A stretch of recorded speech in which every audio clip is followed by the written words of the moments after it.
Hello guys, I got some feedback in my last video and made some changes. This is going to be a much shorter video and it will cover the staples of Commander Master and how they moved the past month, on top of having a brief look at sealed prices and their correction over time. First up we have Commander Masters, we have set boosters and draft boosters. No big changes, like 10% on the set boosters or boxes and 3% on the draft boosters. And this is an interesting set that the draft experience actually is commander centered, so I think the draft boxes are more fun. It makes sense to buy draft boosters in this set.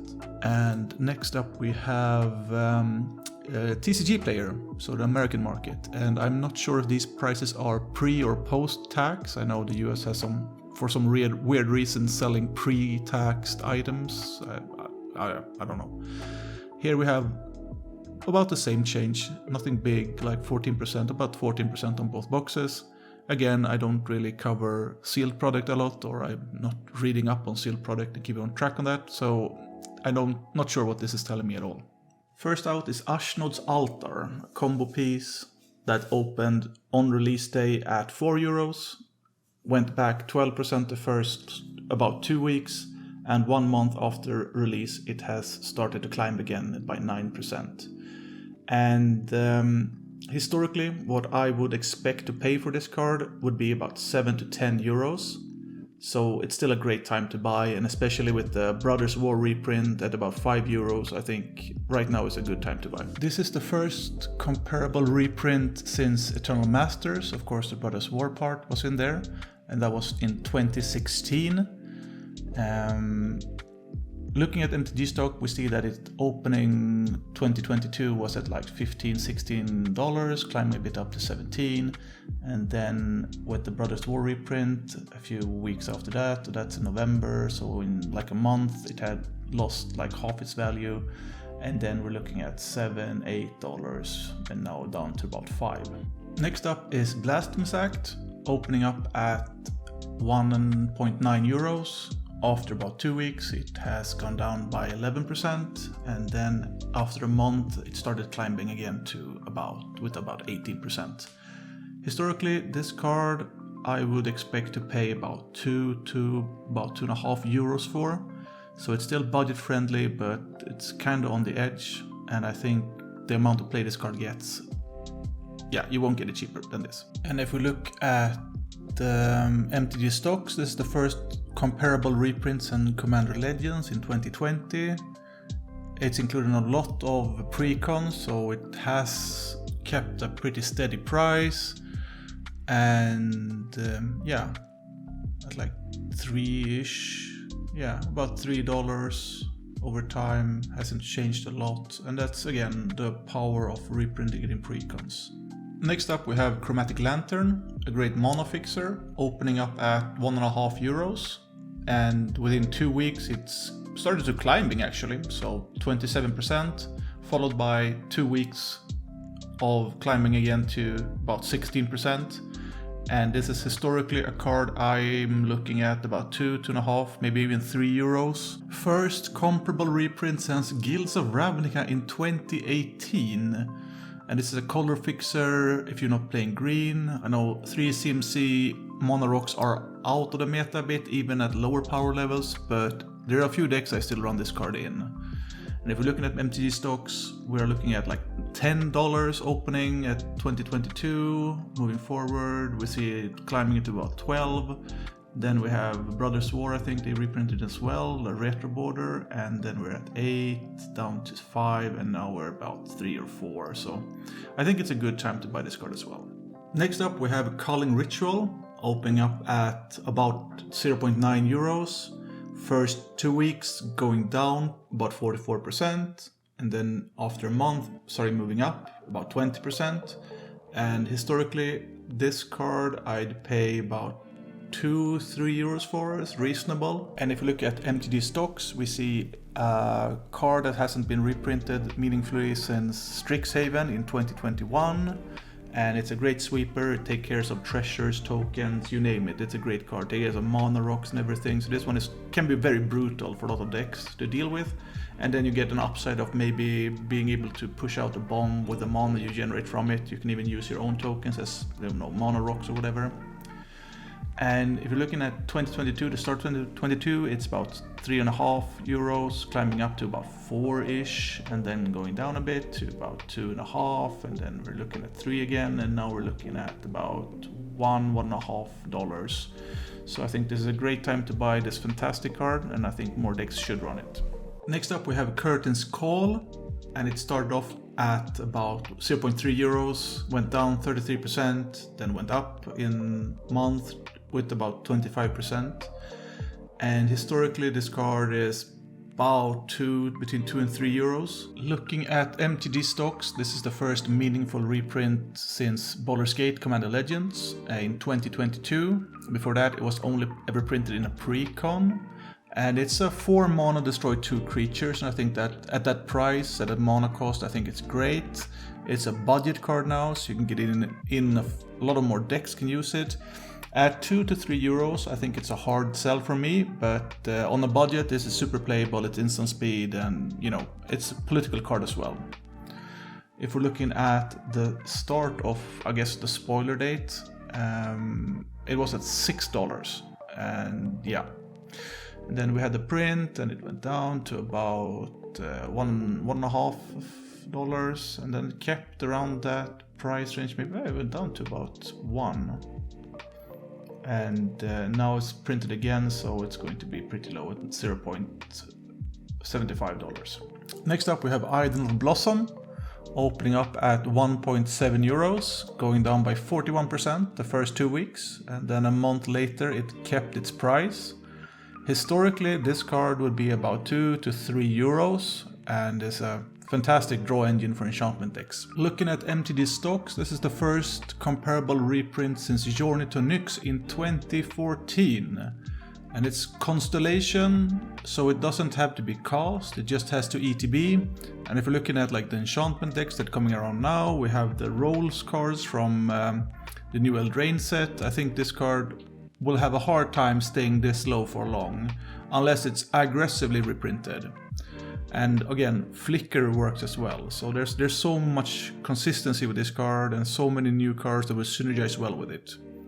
And if we're looking at like the start of 2022, we see like $1.3, and then I guess Kamigawa and stuff started dropping, and we're up at $4, and we are keeping a steady pace at like 3, dropping a little bit, and then the March of the Machines and stuff, and then at $3 on the release, and then now it's about 2.6. And again, I don't think this will stay low. I think this is a great time to buy. Maybe a playset even. Not invest, but in playset would be nice. Next up is Endless Atlas, opening up at 0.9, moving down 33% within the first 2 weeks, and then going down additionally 17% from that after a month. And historically this card has been around 2 to 3 euros. And if we look at MTG stocks, we have the first or the last reprint done in Double Masters 2020, and it's a solid draw engine, pretty light conditions, pretty easy to get online, and we're seeing it starting at $3 about at the beginning of 2022, climbing up to about 4, and then we have a few like pre-cons and stuff, and then we end up here at like 1.65. So yeah, this is a budget-friendly, consistent draw engine, and you know, it's a good card. Next up we have an all-star Felvar Stone that opened up at 1.3 euros, moved down 23%, followed by 80% within the first month. Historically this card is pretty scarcely reprinted, and about 2 to 3 euros is what I was ready to pay for this card, historically.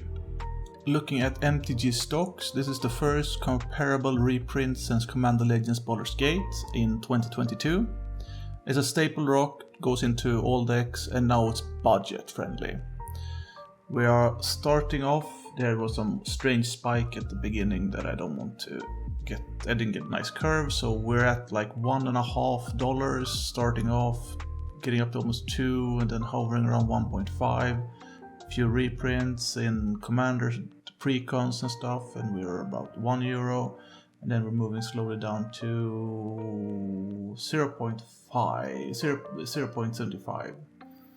And again, historically, like this could be upwards for a black border like €3. So yeah, this is a great time to buy your playsets and get this card into decks you want to play them in.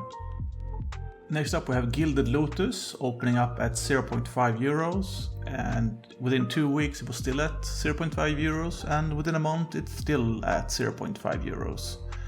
And historically I've paid about €1 to almost €2.50 for this card. Heading over to MTG stocks, we can see that the last meaningful reprint was in Dominaria, and that was 2018. It's starting the year off, or 2022 off, with $4.5, and then being pretty stable around $4-ish. And then we have Brothers War, and that one came with the retro border printing, so we had a dip there.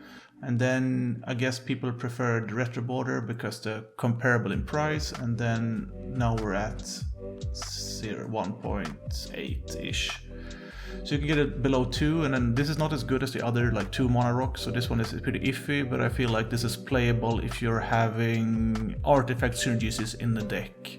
And you get colored mana, you get 3, so it's a pretty nice bump. Next up is Idol of Oblivion, opening up at 0.3, keeping that price for the first 2 weeks, and now it's climbing 17%. Historically, this card is something I've paid about €1 to almost €3 for. Heading over to MTG stocks, we see that this one has not been printed in a main set, but shown up in 5 different precons since 2021. It is the first meaningful reprint, and it started off 2022 at 1.7 almost. And then it climbed pretty hard. Like, there's so many token strategies and so many good like treasures and stuff, so this one as well as Atlas is pretty easy to get online, and you will consistently draw a card with it. So it climbed to 5, and then yeah, it kind of normalized around 1, right around 1, and now it is at 0.79. So I think this is a great pickup for budget decks. Again, it's great for card draw, and it's colorless, so it goes into all decks. I see like the new Enchantress type strategies, and I see like the treasure, like Rakdos treasures or Yund treasures. I just see a lot of decks this one could go in. Next up, the All-Star Lightning Greaves, opening up at €4.3, going down 19% within the first 2 weeks, and now climbing by 7%.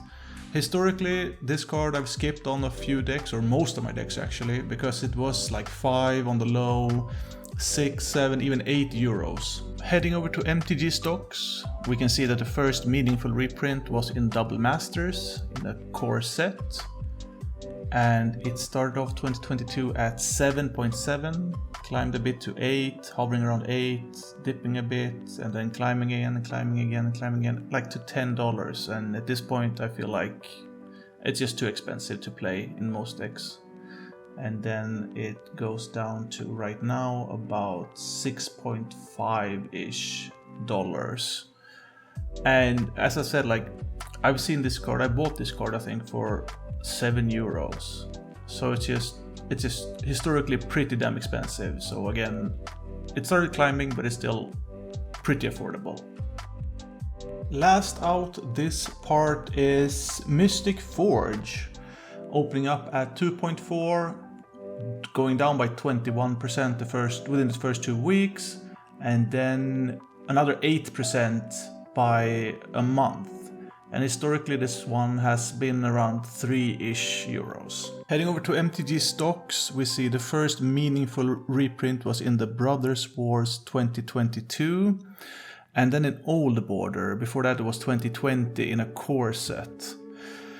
This card has some legacy and vintage plays, top fringe modern Decks run it as well. It's a great in artifact focused strategies. It's basically card advantage and have had peaks around $10. It opened up in December of or January in 2023 at $4, climbed to $5 and then stabilized somewhat around 4 and going down eventually to 2.9, 2.8. And yeah, this card is just fantastic in heavy artifact decks or colorless decks. So it does both Eldrazi's and it does artifact, so this one is great. So that's it guys, this is the first round. I got 2 more parts in the works, so in total 36 cards I think I got it to. It took a bit longer than I expected, gathering data, doing Excel, getting pictures, getting keywords, like writing script-ish, recording audio, editing video and everything was at least a few hours, I think like 4 or 5 hours. So stay tuned for the next one, I think that one will be a little bit easier, got a workflow going here, and before dropping the outro, before recording the outro here, the Vega says it's about 15 minutes 30 seconds of video for 12 cards, and I think that's fair, plus the box price is at the start. So yeah, that's a lot. I think that's a lot better than dropping a full hour. Alright guys, peace.